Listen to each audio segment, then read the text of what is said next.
శుభోదయం అండి అందరికీ. లేచిర్రా మీరు? చాయ్ తాగినరా? నేనైతే చాయ్ తాగలేదమ్మా. పనులన్నీ పూర్తి చేసుకొని ఇప్పుడే పూజ చేసేసుకున్న. 11 సార్లు సిద్ధమంగళ సూత్రం పూర్తి చేసేసినాను అనమాట. ఈరోజు గురువారము. ఏంటో నిద్ర లేచిన నుంచి నన్ను వదిలిపెట్టట్లేదు అసలు. గురువారం ఈరోజు, ఇంకా 21వ తారీఖు గురు సంఖ్య అంటారు. ఇంకా ఏదో ఈరోజు స్పెషల్ డే ఉంది, నాకు తెలీదు. మా దేవుడిగా చూపిస్తారండి. ఇలా జరిగిందనమాట నా పూజ. చూడండి ఒకసారి మీరు కూడా.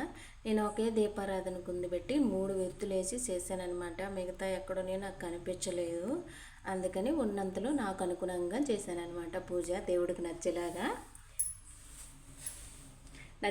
అంటే వాళ్ళకి నచ్చిందో నచ్చలేదో నాకు తెలీదు. ఇలా ఉందన్నమాట. ఈరోజు ప్రతి ఒక్కరూ గురువు అనుగ్రహం కోసం ఎవరైతే పోతుండ్రో ఈరోజైతే గురువు అనుగ్రహం సంపాదించుకోండి. మంచి రోజు అంట. ఇట్లాంటి రోజులు అస్సలు మిస్ చేసుకోవద్దు, అవకాశం ఉన్నంత వరకు. మీరు మొక్కండబ్బా మా దేవులకి, ఓకేనా? ఇలా జరిగిందనమాట. నేను లేకపోతే మరి నా అంతగానం చేయలేదు, మా అత్తకు తెలియదు. కొంచెం కొంచెం చేసిద్ది పూజలు. అయితే ఆవు పేడ అలికి ఇల్లంతా పవిత్రం చేసి ఈరోజు బాగా పూజ చేసుకున్నా. చాలా బాగా అనిపించింది. ఓకేనా? బాయ్.